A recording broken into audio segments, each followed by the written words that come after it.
જય યોગેશ્વર, જય સ્વામિનારાયણ અને જય માતાજી. કદાચ તમે મને ઓળખતા હશો કે નહીં, હું બધાને જ ઓળખું છું. હું ગીતા રામજીભાઈ ગાબાણી. કેમ છે બધાને? મજા?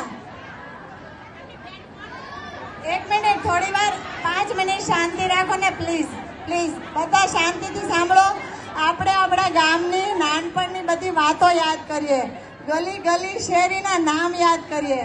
કદાચ બધાને જ યાદ હશે, પણ આજે આ માહોલ જોઈ અને મને બહુ એવું થયું કે હું થોડું કેમ કે બધું યાદ કરું. પહેલા તો જાણે બધા જોરદાર તાળી પાડો કે આ જેને આ વિચાર આવ્યો છે અને તમને બધાને ભેગા કર્યા છે. આ ભેગા કરવા કે નાની સૂની વાત નથી. એકવાર 5 માણસને જમવા બોલાવો તો કેટલું ટેન્શન રહે છે. તો આ તો આખા ગામની છોકરીઓને ભેગી કરી છે. ધન્યવાદ છે એને એના મા બાપને કે આવો વિચાર આવ્યો સરસ મજાનો. અને આપણે આશા રાખીએ કે વર્ષો વર્ષ આપણને આવી રીતે મળવાનું રાખે. ખરેખર ને. હવે બીજી વાત કે આપણે જ્યારે નાના હતા ત્યારે એટલે એક શેરીને ઓળખતા. વજલી શેરી, સુથારવાળી શેરી, બ્લોકમાં જેવું ધારો કે વ્રત આવ્યા તો પછી પેલા કકુ ઢોલવાળાને બોલાઈ આવતા કુકાને. સાચી વાત ને? કેવા સરસ આપણે ગરબા ગાતા. સાતમ આઠમને 8 દિવસની વાર હોય ત્યારથી શરૂ કરતા. પછી હું મારી શેરીમાં હું સરસ ગાતી હોઉં તો બીજા મને કહે કે તમે મારી શેરીમાં ગાવા આવજો.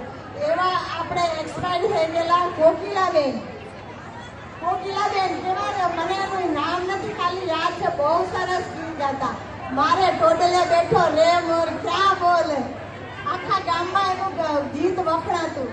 એવી રીતે સાતમ આઠમ આવે 15 દિવસ પહેલા ભાઈઓ બધા ગરબી લેતા.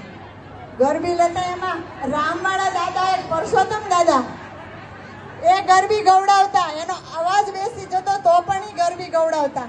પછી એવી જ રીતે મનસુખભાઈ ગાબાણી, એ પણ એવી રીતે બધાને આનંદ કરાવતા.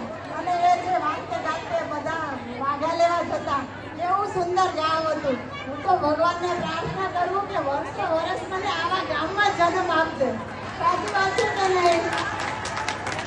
પછી બીજું કે પેલું આપણે મોડા વ્રત કરીએ, પછી ઘરે ઘરે પૂછવા જઈએ બેનપણીઓ, એ મને તમારા ઘરે જાગરણ કરવા દેશો? અને એ કઈ મજા હતી ત્યારે નાનપણના. અને પેલું કીડિયારું પૂરવા જઈએ તો એકાદી બેનપણી ના આવે તો ના ગમતું. અને એકાદી આવી હોય ઝઘડાળું તો પાછા એની હાથે ઝઘડો કરીએ, પાછા એકલા થઈ જતા. અને સરસ મજાનું કેવું કરતા. નિશાળમાં રમવા જતા અને આંગળી પીપળી રમતા. એમાંથી ઝઘડી પડીએ એટલે તો બેનપણી, એ તો બેનપણી.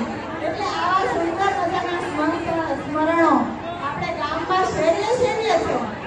એક શેરીમાં એવી તો લેડીઝો છે કે એમ થાય કે પ્લોટમાં બહુ સરસ ગરબા થયા તો આપણે બી ઢોલવાળો લઈ આવો અને ગરબા કરો. એવી રીતે બહુ બધી જાતની બધાએ મજા કરી છે.